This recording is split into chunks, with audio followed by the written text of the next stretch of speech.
What's going on, everybody? Terrell Friday here with another installment of the DSE series. Today, we are with Simran Singh from the University of Detroit Mercy School of Dentistry in Detroit.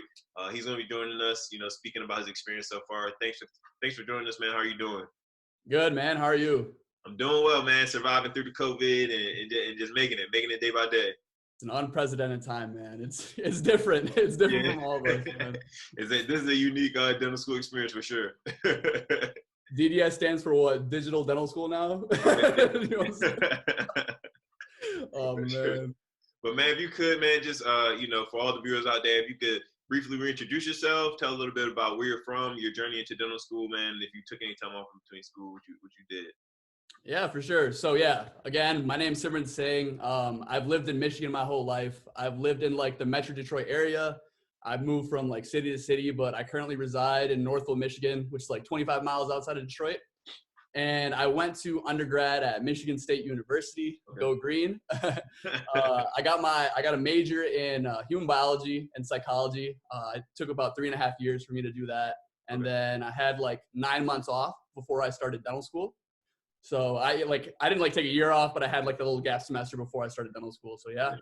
And now I'm in dental school and, currently in a pandemic right now and not able to go in. So yeah. Right. You say you're first year, right? First year. Yep. First year dental student. Oh, awesome. Okay. So the burning question, I know a lot of pre-dents have, I'm sure you had while you were preparing for dental school and everything, is the DAT, man. What's your number one tip or, advice or resource that you use on how to do well in the DAT? Yeah, man. Okay. So without question, the DAT is the hardest obstacle. I don't know if you agree with me, but definitely. For me, it was the hardest obstacle to overcome when it came to getting to dental school, man. Standardized tests are tough, especially when you have to commit so much time to it. So first, I highly recommend that when you're taking this exam, give yourself an 8 to 12 week time period where you're able to commit the majority of your time into that exam, because I'm telling you, there are so many people out there that take it with a full course load, with 30 to 40 hours of work or whatever commitments they might have. And honestly, you're just shooting yourself in the foot. And don't get me wrong, there are people that do well with that type of stuff, but that is way too stressful. Cause I'm sure you can attest to this. You get to a point where you might study 8 to 12 hours a day because those practice exams are 4 hours. Then you're just reviewing it over and over again. Yeah. So without a doubt is make sure you have a specific time period where you're able to actually put all your focus into that exam, half of it just reviewing and then just practicing, doing whatever study techniques work the best for you to do well. And then obviously when you have that time period, make sure you're focusing, you're constantly reviewing whatever you need to and focusing on your weaknesses, because it's time consuming as hell, man. It's a tough exam to get through. But hey, if you have that time period and if you try your best, that's all that matters. Because I feel there's so many people that that I've at least talked to, they put themselves in a position where their exam will be 1 to 2 weeks away, and they feel they're nowhere near ready. You're never gonna feel truly ready. Never. But you know what I mean. But you want to feel you want to be in a decent spot before you take it. Right. So yeah, man, just put as much put away all your commitments and put as much time as you get into that exam. Mm-hmm. And secondly, make sure you're doing things that you enjoy to help you stay insane, because you can't put all your focus to it, because if you do, it's going to start messing with you. I feel there was a 3 to 4 week period when I was taking it where I was just solely focused on the DAT. I stopped going to the gym. I'd wake up, I'd eat, I'd study, I'd sleep, and it really took a toll on me. You burn out. So, honestly, yeah, just try to make a nice time block where you can and have a good schedule for it, where you can study for it. And then just take it and hope for the best. Because honestly, it could be easier than your practice exam. It could be harder. It just all depends on your preparation. What exam. Even when you're taking it, you think you're doing bad. So it's just you just go. Seriously. No, and it's crazy. I used to tell people this. I took my very last practice exam before I took the exam. This was 2 or 3 weeks before my exam. I got a 16. And I'm sitting there wow, I have a 16 right now. But then I'm thinking in my head, I'm I know so much more than what this score represents. I'm going to do my best to just not focus on the numbers, but focus on what I don't know and my weaknesses, and then just continue to work on that. Yep. And I got a 20 overall. So it's not a 16. So it worked out for me. So got into school and it worked out. So exactly. That's what I'm saying. Don't let the numbers take a toll on you, and just try not to focus too much on that aspect, because you know, if you're aiming for a certain score and if you're too busy on that, like it's really just going to mess with you. More so it's just like, you're going to know a lot of information, and sometimes the practice exams like are just everything like you don't know well. Just like focus on that and continue to learn every single day in review. So that would be my biggest advice for sure. Did you use any like program? Did you use Kaplan? Yeah. Okay. Yeah. So the programs I used was DAT Bootcamp, DAT Destroyer, and I was actually like really struggling with reading. So like I finished those exams, and then I used DAT QVault and cracked the DAT for like extra practice. Okay. But I think the best resource without question is DAT Bootcamp, just because like they have a lot of practice tests that are readily available, and it's like all online, and kind of like mimics the actual way the DAT is taken. Okay. And they have a little like adjustment stuff where you can like highlight and stuff, or like, and you can actually do that on the real DAT. So they have that like installed into their program. And then Destroyer, I would say like, those are books. They're much harder than the actual exam. Like you won't really see those types of questions, but it's good practice. Cause like if you're able to do those exam questions, and then you go back to boot camp, and like you'll find it a lot easier, because like 2 questions from boot camp might be like 1 question from Destroyer. So like it's a lot of like building on. But then sometimes like Destroyer will just throw some like random stuff. Honestly, I don't know if it would come on the DAT, but some of them seemed like really, really out of left field. It's hard. So like I honestly don't know. They probably put in there for a reason. So but I personally think boot camp was the best, just because like it's all on your laptop, and you're gonna take the exam like on a computer, right? So like, and it mimics the exam the best way, has the best resources. There's like video, so like you learn. There's like biology notes. When I took it, they didn't have it, but like I heard now that they have like biology notes on the website. And then, but when I took it, they have this thing called Mike's Videos, where you learn like Gen Chem and organic chemistry like lesson by lesson through the website. And I thought that was really helpful. Whereas Destroyer, it's mostly just like practice questions, and you have to like know it beforehand. But I took it like a couple years ago, so I'm not sure if that's changed, but Bootcamp for sure was without a doubt the best resource for me. It sounds pretty similar to when I took it as well. Destroyer had a super tough question. Destroyer is a confidence killer, let me tell you. When you do a problem, you're like, all right, maybe I can do this. It's like taking a test with a weight vest on or something. You're just like, right, yeah, it's tough. Okay, so next, speaking into the next question, pre-dents, they like to build their resume or like build up different portions of their application. So does Detroit Mercy, do you guys, I guess, provide any type of events or programs that help prospective students, I guess, get a little bit more dental enrichment, whether that's like a pre-dental day, impressions day, master's program, it might be a feeder program, something like that? Yeah, so our ASDA actually has like dental workshops. I think they have it like once or twice a year for sure, where like students can come in. They'll be working on casts. They'll be doing wax ups. They give you like interview tips, personal statement tips. So there's like specific days for like pre-dentals to come in and just get to see the school, do some dental work, and then like ask questions to all the students. Gotcha. I know there's a summer program. I believe it's called SCP. Let me just make sure that's what the name is. Yeah. So they have summer enrichment programs too. Okay. That you can like sign up for, and I think you have to apply for it. But those are more involved. Like I think that's over a longer period of time, and you come in and like do the same exact thing, except it's like over the course of a longer period. Gotcha. But I would like fact check that just to make sure, because I think they have it. All the information is on the Detroit Mercy's website. They have like a summer enrichment tab, summer enrichment program tab. So if like any pre-dental students are interested in applying for that and just learning about it, they can definitely check that out. But yeah, like just basic stuff like that. So. And I know when I was in undergrad, my freshman year, that was the first thing I did. And it was an awesome experience, because like all the dental students, they'll be like straightforward. He's like, yo, what do you think of dental school? Like, how hard is it? Some of them were like, I hate it. I don't know what I got myself into. But others like, yeah, it's not too bad. Just take it day by day. So, you get some pretty honest feedback when it comes to that. Very true. Okay. So, after you figure out your short list of schools, man, how many applications did you end up sending out? Oh man, short list is not what I came up with, bro. Well, a little longer list. So I'm just so I was very fortunate to have like my parents like help me out with paying for applications and stuff like that. And I even like came up to them and was like, hey, like I'm interested in these schools, and there's like, just try to maximize your chances and apply to all of them. Obviously, it's different for everyone. Because I was fortunate enough to be in that position, but like those applications are very expensive. So if I were to do it again, I would definitely not apply. So I applied to 15 schools. Okay. And that was way too much. There's no way. Because the thing is, I had 9 interviews and I didn't even go to all those interviews. All right. Because like, in terms of just like the cost of like flights, housing, you know, all that stuff involved to a school that I was probably not going to go to. Like, I didn't end up doing that. So when it came to, for me to pick, so like, I think a big part of me staying or choosing Detroit Mercy was just like proximity. I've been in this location or been in Michigan for so long. Right. I'm very familiar with this location. I have a lot of people that I know that are upperclassmen at that school who have like honestly helped me out, provided me with guidance in terms of just like showing me the ropes and just like helping me figure out how to study for particular courses or like do a prep, something simple as that. Yeah.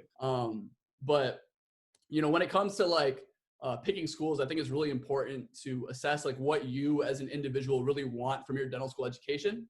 Because I think for the most part, like every school, any school you go to, you'll most likely be competent. You might have to do an AGD or GPR, but it just depends on you and how much you learn, right? And like the experiences you get.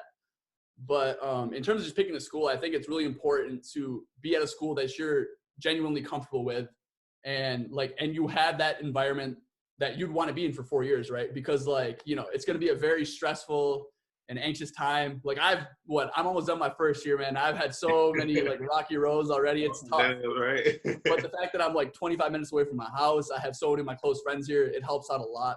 And I just know the environment. It's incredibly like, it's a blessing to like be in this situation. So it all just depends. You know, some people want to be in like a big city. They want to spend their 20s there and get their education from that. But other people, they'd rather be in like a calm area, knowing that they can be productive and like that's the type of school that they want to choose. So it just all depends on like what you really want out of like your dental school education, like where you want to be at. Because at the end of the day, most of schools, like they're going to make you a competent dentist. Yeah. Like everything's different, you know? So like, it just depends on what you want as a person. Right. So. Yeah, that's that preference, man. So how was your interview at Detroit Mercy, man? If you could walk me through how that day was for you. Yeah, so that was actually my very first interview. And I remember I was sitting there, I was like, damn, like I really want to go to this school.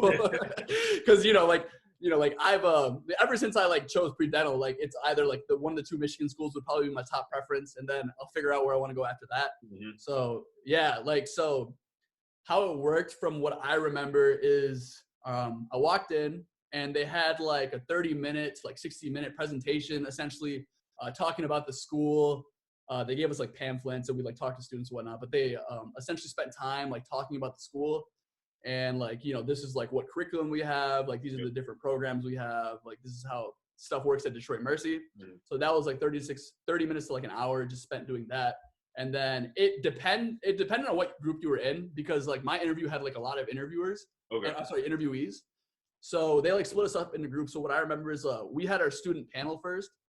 And I think this is like the most important part of any like dental school interview process, because like, you know, you can ask the students any question, like it's completely like, you know, confidential, like, you know, anonymous, like no one's gonna like tell. They're like, oh, that student asked this question. Like, no, like, that is like your time. Like if you have any concerns about the school, or if you're like wondering about like faculty, how the environment is, like without a doubt, like you got to ask those questions like at the student panel, because nobody knows it the best and the people that are actually going through it. Right. So I had my student panel first, and then we had like a school tour, and then they basically just showed us like every inch of the school. They showed us their clinic. They showed us the sim labs, like the lecture halls, like all that kind of stuff. Basically everything like we needed to know. Like Detroit Mercy is a pretty small like school. Like it's like a isolated, like the campus itself is like isolated like a mile outside of Detroit in like an area it's called Corktown. Like it's in Detroit, but it's like the Corktown area of Detroit. So the campus itself is just like, it's like fenced off. It's like, because, you know, I know some campuses, they're like gigantic, like they're like connected to the schools, but in Detroit, it's just kind of like isolated. So, yeah, they basically just showed us around that, told us about the city, you know, like and the students were running it, which was really helpful. So like, that's cool. But like everyone wasn't really paying too much attention to that, because they're like, so how was your interview? Like, you know, everyone was just stressing out about that kind of stuff. They're like, were the questions easy, this and that? But they were like trying to show us the school, so it was like really funny when I had to do it. But yeah, so like they basically just showed us like every like inch of the school, everything that was like important. We had lunch, and then we had I don't know if we had anything else in particular.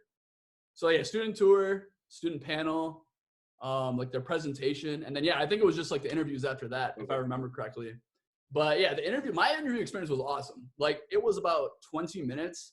Nice. And they didn't ask me anything out of the blue. Like they literally sat me down. They're like, hey, like, this is going to be really chill. Like, we just want to understand like your personality. We just want to get to know you and just see how you like react with these certain questions. So like, I know you're nervous, but don't even worry about it. So I was like really, really like welcoming. And I really love that about that school. So like, you know, from that like impression on me, it was like, all right, like this school probably cares a lot about like the students they take in. And like, you know, once they have you, like, and that's how it's been. Like, it's a very like caring environment, at least from my experiences. I'm not sure about like, you know, my other classmates. So it was awesome. I loved the experience. It was great. So yeah. Nice. Okay. Oh, if you want like specifics with the interview itself, it's like, so the interview was 2-on-1 for me. So I had 2 faculty members like interviewing me, and they were kind of just going back and forth. Like, I think they both had my application. They had like notes about it. Okay. So they were just asking me like, you know, like the general questions, like why dentistry, why our school, that kind of stuff. And then they would like ask specific stuff about my application, and they had a couple of ethical questions and whatnot. So it was just like 2-on-1. And I think that's what they still do, like 2-on-1, 1-on-1 type of stuff. But it's still pretty conversational. So. Oh yeah, it was great. 20 minutes. Oh, that was great. Okay. So I guess how was your first year after you know you got your acceptance and you show up to be a first year student? Well, how has it been so far? You know, how's the curriculum traditionally set up, and then how have you guys been introduced into the clinical aspect of dentistry so far? Yeah, so I mean, first year it's tough, right? Like, I mean, I'm just speaking for myself. Like, you know, you go from undergrad with like 12, 15, 16 credits, like at most. And then you go into a curriculum where it's like 24, 25. And this semester, I think we have like 27 credits. Yep. It's just constant work all the time. Like, we've had an exam every single week this whole semester, essentially. And that's like a good week, like one exam, like we'll at least have 2 or 3. And I told you, like, I have 6 exams coming up for like finals and like a case study. So like, it's tough. I think the biggest thing, you have to expect a lot of work when you come to dental school. Yep. And it hits you really fast. Like, it's not one of the things where like you slowly transition into it. Like, you get into your 2nd or 3rd week and you have 4 exams. Like, it's there right away, right? And the next week you have 1 exam. Like, you know what I mean? Like, so I think in terms of the overall transition, it's just a lot of work. And I think the hardest part of it all is like, when I was an undergrad, like we had spaces within our classes, but in dental school, it's tough because like, you know, the day before exams, we might have like 2-hour, 3-hour anatomy lab and then 3-hour sim lab. We go home, and the next day we have an exam and a quiz, and it's just like you're drained, and you have to find the energy to study from like 4 to 10 or whatever, you know, whatever the time, or just sleep and then study like whatever you need to. Out, bro. Like, you make a way. It's tough. So like, you have to be able to manage like, you know, all the clinical work and like the lab work with the didactic courses, because like you still have to go to that, and that's really taxing as well. So like, it's tough, but you like the first couple months, it's like, it's really overwhelming, but I feel like you just get numb to it now. You get used to it. Yeah, you turn into a machine, bro. You just start moving. Like, actually. But yeah, with like sim lab and stuff, like that's probably like the biggest transition, because it's stuff we've never seen before, right? Like, you know, the first thing you do, they give you like, you know, like a rod of wax or whatever it is, and you're like, all right, make a tooth out of it. And you're kind of just sitting there like, what? Like, I gotta make a tooth? Like, I gotta make the anatomy and everything. So like, it's different. But like, and the thing is, like, you have, when you get into dental school, it's a lot of like self-learning. Like, people aren't gonna sit there right next to you and walk you through every single thing you have to do. I wish it was like that, and that'd be really great, but it's not. It's a lot of like self-learning. A lot of like asking, you know, classmates, you know, faculty when they're free, and then like YouTube videos. Honestly, like YouTube, it's tough, you know, because sometimes we'll be in class and they'll literally just play a YouTube video of like a class 2 prep, and we're like, oh, so that's how we do it, kind of thing. So, like, so it's just like, it's a lot of self-learning, but a lot of trial and error too. Like, I feel like I can definitely speak for myself. The first time I do something new, it's just garbage. Like, it's honestly just garbage. It'll take me 10 to 15 tries to even get like, you know, what, like a mediocre, like prep or like resto. And, you know, I'm still like working on it right now. So I feel like people just have to expect, like, don't think that just because you can't do something like the first, second, third, or even 4th try, like you're not able to do it, because they're coming. The light bulb turns on eventually, like, honestly. So it clicks after a while, but like you said, we've never done the clinical aspect before, so it's all like completely brand new for you. So, and the thing is, it's like, it comes so fast, because like you're doing that, like stressing about that, but then like you have an exam the next day, kind of thing. So it's like, it's overwhelming for sure. But you know, everyone's gotten through it for the most part, so like It's great. Yep. We're not the first, we'll be the last. It's all trial and error, right? And then like at the end of the day, like they like even though like you might be struggling, like faculty and stuff, they generally care about you and they want to get you to the next step. So like you always have to keep that in the back of your head, like when you're going through those days. So very true, very true. Okay, so last questions as we start to wrap up here, man. So you know, you only have year one dental school experience, but what is something that you feel like has been unique to your experience at school? Like in terms of just like compared to other schools, or like? I mean, yeah, you only have your experience. So I know it's kind of an awkward question, but what's something that you feel like, you know, going throughout your year so far that you feel like has been unique to your experience so far, and something that you definitely wouldn't want to like change about your experience at Detroit Mercy? Well, I think for one, it's for sure.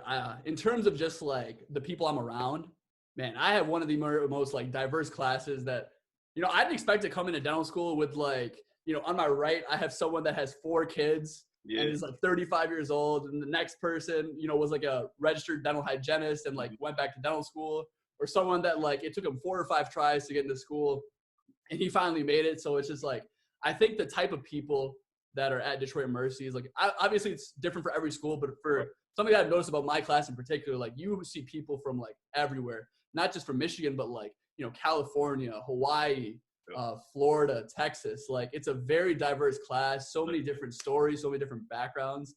And, you know, I like when I was an undergrad, I was around people that were just like me, you know, same age, young, whatever. Like my closest friends were like people like that. But now like, you know, I'll study and then I'll go chill with like someone that's 28 years old and like, you know, we'll have conversations as if like those age differences or like, you know, like background differences mean nothing. And I think that's so sweet about the school. And that's something I would definitely never change because you truly learn a lot about people. You know, you thought you had it hard, like just having to study for the DAT and stuff like that, but then you listen to this person and you hear about like their life situation and like how like the adversity they have to go through. It's crazy. It's crazy to think about. Like how far and what people had to go through to get to like this particular spot. So I think that's really cool. Definitely. Okay, so the last question, man, as we start to wrap up here is if you could go back now and you know, tell the young version of Simran, the young, you know, hungry version trying to get into school while you're applying to school, any words of advice, what would those words of advice be? So if I were to talk to my younger self, no question, apply to less schools. No, but for real, like, I think the biggest thing, at least like when you're an undergrad, is like you have a lot of free time and you're going to be stressing about like a lot of stuff that doesn't really matter in the future.